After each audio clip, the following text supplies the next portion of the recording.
এটা খুবই দুর্ভাগ্যের বিষয়। আজকে যারা ঋণ খেলাপি করেছে, আজকে যারা দ্বৈত নাগরিক, যারা হাজার হাজার কোটি টাকা বাইরের দেশে লোপাট করছে, এরাই আজকে আবার নতুনভাবে তারা প্রার্থী হচ্ছে, এবং তাদেরকে প্রার্থী করার জন্য রাজনৈতিক দল, ছাত্র সংগঠনগুলো নির্বাচন কমিশনের সামনে দাঁড়িয়ে মব তৈরি করছে। তো এই হাজার হাজার কোটি টাকা তারা যখন আবার ক্ষমতায় যাবে, তখন আবার এর চাইতে বড় লোপাট করবে, ভাগ বাটোয়ারা করবে। এই ধরনের ভাগ বাটোয়ারি যারা করে, এই ধরনের নেতৃত্বকে আপনারা চান? আমরা চাই না। আমরা এই রাষ্ট্রের মধ্যে ইনসাফ চাই।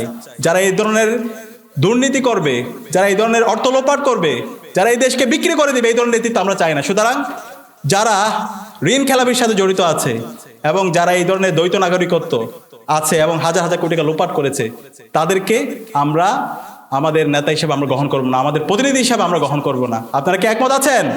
ইনশাআল্লাহ। আমি আপনাদেরকে প্রতিবন্ধী বলতে চাই না, আমি আপনাদেরকে বলতে চাই অদম্য মেধাবী।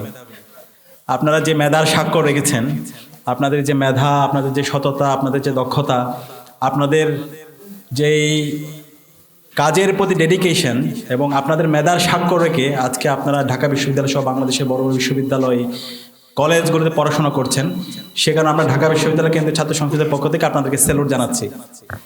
আজকে এটা খুবই দুর্ভাগ্যের বিষয়, বাংলাদেশের স্বাধীনতা পরবর্তী আজকে 54 বছর হচ্ছে। 54 বছর পরে আপনাদের অধিকারের কথা আমাদেরকে বলতে হচ্ছে, আপনাদেরকে বলতে হচ্ছে। এটার জন্য আমাদেরকে রাস্তা অবরোধ করতে হচ্ছে, অনশনে বসতে হচ্ছে। এটা পুরো জাতির জন্য একটা লজ্জার বিষয়। গত 54 বছরে অসংখ্য রাজনৈতিক দল ক্ষমতা এসেছে, অনেক নেতা তৈরি হয়েছে, নির্বাচনের আগে এই ধরনের চটকদার কথা বলছে, কিন্তু নেতা হওয়ার পরে আমাদের ভাই বোনদের অধিকারের কথাগুলো তারা ভুলে গেছে, ন্যায্য অধিকারের কথাগুলো তারা ভুলে গেছে। তো আমরা এই ধরনের দ্বিচারিতামূলক যারা বিগত সময়ে আচরণ করেছে, আমরা তাদের বিরুদ্ধে এই নির্বাচন অবস্থান নেব। আমরা কি পারবো? ইনশাআল্লাহ। ইনশাআল্লাহ। আমরা এমন নেতা চাই যারা তাদের কথা এবং কাজের মধ্যে মিল রাখবে, এবং যাদের কাজ জুলাই বিপ্লব পরবর্তী গত 1.5 বছর জুড়ে কথা এবং কাজের মাধ্যমে যারা নিজেদেরকে প্রমাণ করেছে। তো আমরা আশা রাখবো রাজনৈতিক দলগুলো তাদের কাজের মাধ্যমে, তাদের ইশতেহারের মাধ্যমে আমাদের যারা অদম্য মেধাবী শিক্ষার্থী ভাই এবং বোনরা আছে, ফিজিক্যালি চ্যালেঞ্জ ভাই বোনরা আছে, তাদের যে ন্যায্য অধিকার, সে ন্যায্য অধিকার নিশ্চিত করবে ইনশাআল্লাহ। আমরা এতক্ষণ ধরে রাজনৈতিক দলগুলোর কথা শুনছিলাম, তাদের চিন্তা ভাবনা আমাদেরকে নিয়ে, ফিজিক্যালি চ্যালেঞ্জ যারা শিক্ষার্থীরা আছে তাদেরকে নিয়ে। এক্ষেত্রে হচ্ছে বিএনপির নীলোফার চৌধুরী মনি আপা খুব চমৎকারভাবে বিএনপির চিন্তা ভাবনাগুলো তিনি শেয়ার করেছেন, এবং তিনি বলছেন সমান অধিকার। আমরা সমান অধিকার চাই না, আমরা ন্যায্য অধিকার চাই। সমান অধিকার তো সমান অধিকার দিয়ে কি করবো? একজন যে সুস্থ আবার যে একজন অদম্য মেধাবী, তার দুজনের মধ্যে তো সমান অধিকার দিয়ে লাভ নাই। আমার ন্যায্য অধিকার, আমার অধিকার নিশ্চিত করা, আমার খাদ্য, বস্ত্র, বাসস্থান, শিক্ষা, চিকিৎসা এবং আমার সব ধরনের অধিকার নিশ্চিত করা, এটা রাষ্ট্রের দায়িত্ব, আমার এই প্রতিষ্ঠানের দায়িত্ব। সেই ন্যায্য অধিকার নিশ্চিত করাই হচ্ছে রাজনৈতিক দলের কাজ। যারা সামনে ক্ষমতায় যাবে তারা সেই ন্যায্য অধিকার নিশ্চিত করবে, আমার সমান অধিকারের দরকার নাই। তো আমরা আমাদের জায়গা থেকে সকল রাজনৈতিক দলগুলোকে আহ্বান করব, আপনারা আপনাদের যে ইশতেহার, সেই ইশতেহারের মধ্যে আজকে আমাদের 10 দফা দেওয়া হয়েছে ফিজিক্যালি চ্যালেঞ্জ শিক্ষার্থী ভাই বোনদের পক্ষ থেকে। ডাকসুর কার্যনির্বাহী সদস্য রাইসুল ইসলাম চমৎকারভাবে উপস্থাপন করেছে, এবং ডাকসু নির্বাচনে আমরা একটা মেসেজ দেওয়ার চেষ্টা করেছি। ডাকসু নির্বাচনে আমরা একটা ইনক্লুসিভ প্যানেল করার চেষ্টা করেছি। আমরা আমাদের এখানে সবার রিপ্রেজেন্টেশন রাখার চেষ্টা করেছি। এখানে আপনাদের রিপ্রেজেন্টেশন ছিল রাইসুল ইসলাম ভাই, এবং আমি অবাক হই যখন রাইসুল ইসলামকে দেখি অথবা আপনাদেরই দেখি, আপনাদের যে অসাধারণ বক্তৃতা, আপনাদের যে মেধা, আপনাদের যে কাজের প্রতি ডেডিকেশন, আপনাদের যে সততা, একই সাথে আপনাদের সীমাবদ্ধতার পরও এই বিতর্ক থেকে শুরু করে আপনাদের একাডেমিক এক্সেলেন্সি, আপনাদের গবেষণার সকল কাজে আপনাদের যে অসাধারণ এক্সপার্টাইজ, সেটা আমাদের সবাইকে মুগ্ধ করেছে। তা আমরা বিশ্বাস করি আপনাদের যে সক্ষমতা আছে, রাষ্ট্র যদি ন্যায্য অধিকার নিশ্চিত করতে পারে, তাহলে আপনাদের যে যোগ্যতা, সেই যোগ্যতা দিয়ে আপনার শুধু বাংলাদেশ না, সারা বিশ্ব নেতৃত্ব দেওয়ার মতো সক্ষমতা আপনাদের আছে। এখন সেই স্পেস, সেই আপনাদের অধিকার, সেই ন্যায্য অধিকার নিশ্চিত করার জন্য আমরা ঢাকা বিশ্ববিদ্যালয় কেন্দ্রীয় ছাত্র সংসদের পক্ষ থেকে আমরা কথা দিচ্ছি আপনাদের সাথে সব সময় আপনাদের পাশে আমরা আসি ইনশাআল্লাহ। এবং আমরা আমাদের প্যানেলে যেভাবে আপনাদের রিপ্রেজেন্টেশন রাখার চেষ্টা করেছি, আমরা যে কাজ করব, সামনে রাষ্ট্রে যারাই ক্ষমতায় আসবে, প্রত্যেকটা জায়গায় আমার এই অদম্য মেধাবী ভাই বোনদের, ফিজিক্যালি চ্যালেঞ্জ ভাই বোনদের রিপ্রেজেন্টেশন নিশ্চিত করতে হবে। এটা সবার আমাদের গণদাবি। আপনারা কি একমত? ইনশাআল্লাহ। তো এখানে যে দফাগুলো এসেছে, 10টা দফা, প্রত্যেকটা লজিক্যাল দফা এবং খুবই ফিজিবল। এমন কোনো দফা দেওয়া হয় নাই যে দাবির মাধ্যমে রাষ্ট্রের অথবা হচ্ছে যে রাজনৈতিক দলগুলো আছে তাদের অনেক কঠিন হয়ে যাবে। তা আমরা আর কোনো আস্থার সংকট দেখতে চাই না। আমরা আশা করব সামনে যারা নির্বাচনে যারা প্রার্থী হয়েছেন পলিটিক্যাল পার্টিগুলো এই 10 দফাকে সামনে রেখে তাদের ইশতেহার সাজাবে। আপনারা কি একমত? এবং এক্ষেত্রে যে বিষয়গুলো এসেছে কর্মসংস্থানের ক্ষেত্রে অর্থনৈতিক ক্ষমতায়ন, এটা খুবই অপ্রত্যাশিত। আমরা দেখতে পাই একজন স্বাভাবিক শিক্ষার্থী এবং আমার একজন অদম্য মেধাবী শিক্ষার্থী, ফিজিক্যাল চ্যালেঞ্জ শিক্ষার্থী, দুইজনের মধ্যে একইভাবে হচ্ছে ট্রিট করা হয়। এটা একটা বৈষম্য। রাষ্ট্রের মধ্যে পজিটিভ ডিসক্রিমিনেশন থাকবে, ন্যায্য অধিকার নিশ্চিত করা এটা হচ্ছে রাষ্ট্রের দায়িত্ব। তা আমরা আশা করব আমাদের এই ফিজিক্যালি চ্যালেঞ্জ ভাই বোনদের কর্মসংস্থানের ব্যাপারে রাষ্ট্র ন্যায্য অধিকার নিশ্চিত করবে ইনশাআল্লাহ। এবং একই সাথে সামাজিক সুরক্ষা এবং ভাতা, যেটা খুবই কম, এখানে মাত্র 3,000 টাকা চাওয়া হয়েছে। আমি মনে করি এখানে 3,000 না, এটা 3 গুণ বেশি দেওয়া দরকার, 9,000 দেওয়া দরকার। এটা রাষ্ট্রের দায়িত্ব। রাষ্ট্রের হাজার হাজার কোটি টাকা আপনি লোপাট করে ফেলবেন।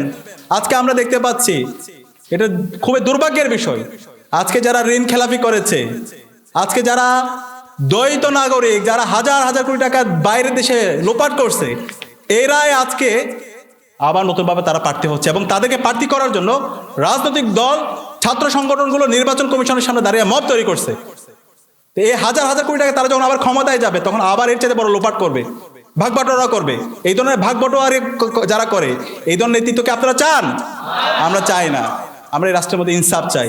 যারা এই ধরনের দুর্নীতি করবে, যারা এই ধরনের অর্থ লোপাট করবে, যারা এই দেশকে বিক্রি করে দিবে, এই ধরনের নেতৃত্ব আমরা চাই না। সুতরাং যারা ঋণ খেলাপির সাথে জড়িত আছে এবং যারা এই ধরনের দ্বৈত নাগরিকত্ব আছে এবং হাজার হাজার কোটি টাকা লোপাট করেছে, তাদেরকে আমরা আমাদের নেতা হিসেবে আমরা গ্রহণ করবো না, আমাদের প্রতিনিধি হিসেবে আমরা গ্রহণ করবো না। আপনারা কি একমত আছেন? ইনশাআল্লাহ। এবং এই রাষ্ট্রের যে টাকা, রাষ্ট্রের নাগরিকদের ন্যায্য অধিকার সেটা নিশ্চিত করতে হবে। আপনাদের যে ভাতা, আপনাদের সেই ভাতা রাষ্ট্রের পক্ষ থেকে নিশ্চিত করার জন্য যা যা করা দরকার, ঢাকা বিশ্ববিদ্যালয় ছাত্র সংসদের পক্ষ থেকে আমরা আপনাদের সাথে যৌক্তিক আন্দোলন, আমরা আপনাদের পাশে আছি ইনশাআল্লাহ। একই সাথে শিক্ষা এবং দক্ষতা উন্নয়নের ব্যাপারে অনেকগুলো কথা এসেছে। এখানে আমাদের ক্যাম্পাসগুলো আমরা আমাদের ভাই বোনদের জন্য, অদম্য মেধাবী ফিজিক্যালি চ্যালেঞ্জ শিক্ষার্থী ভাই বোনদের জন্য আমরা তাদের জন্য এই ক্যাম্পাসটা করতে পারিনি। এখানে যে র্যাম্প, লিফট, ব্রেল সুবিধা এবং অন্যান্য সহায়ক যে প্রযুক্তিগুলো এই প্রতিষ্ঠানে বাধ্যতামূলক করা দরকার ছিল, সেটা এখন পর্যন্ত আমরা করতে পারি না। আমরা ডাকসুর পক্ষ থেকে বিশ্ববিদ্যালয় প্রশাসনকে দফায় দফায় আমাদের প্রেস রিলিজ দিয়েছি, আবেদনপত্র দিয়েছি এবং আমরা ইনশাআল্লাহ আপনাদের সকল অধিকার নিশ্চিত করে যাব ইনশাআল্লাহ। এই ঢাকা বিশ্ববিদ্যালয়ের মাধ্যমে সারা দেশে এই অধিকার, আপনাদের যে ন্যায্য অধিকার, আপনাদের এই যে হচ্ছে সুরক্ষা, সেটা নিশ্চিত হবে ইনশাআল্লাহ। একই সাথে স্বাস্থ্যের বিষয়টা এখানে এসেছে। এখানে স্বাস্থ্যের যে অধিকার, আমাদের যে হাসপাতালগুলো আছে, সেই হাসপাতালগুলোতে আমরা দেখতে পাই আপনাদের যেভাবে সেই সুরক্ষা, স্বাস্থ্যের যে অধিকার নিশ্চিত করা দরকার, সেটা আমরা নিশ্চিত করতে পারি না। আমরা আশা করবো রাজনৈতিক দলগুলো তাদের ইশতেহারের মধ্যে এই ব্যাপারে তাদের অবস্থান পরিষ্কার করবে।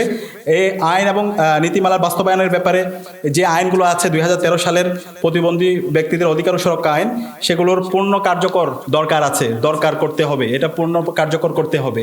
আমরা এখন পর্যন্ত দেখতে পাই সেই আইনগুলো জাস্ট খাতা কলমের মধ্যে আছে, কোনো রিফ্লেকশন, বাস্তবায়ন আমরা দেখতে পাই না। আমরা তার বাস্তবায়ন যে এই সামনে যারা সরকার গঠন করবে তাদের মাধ্যমে আমরা দেখতে চাই।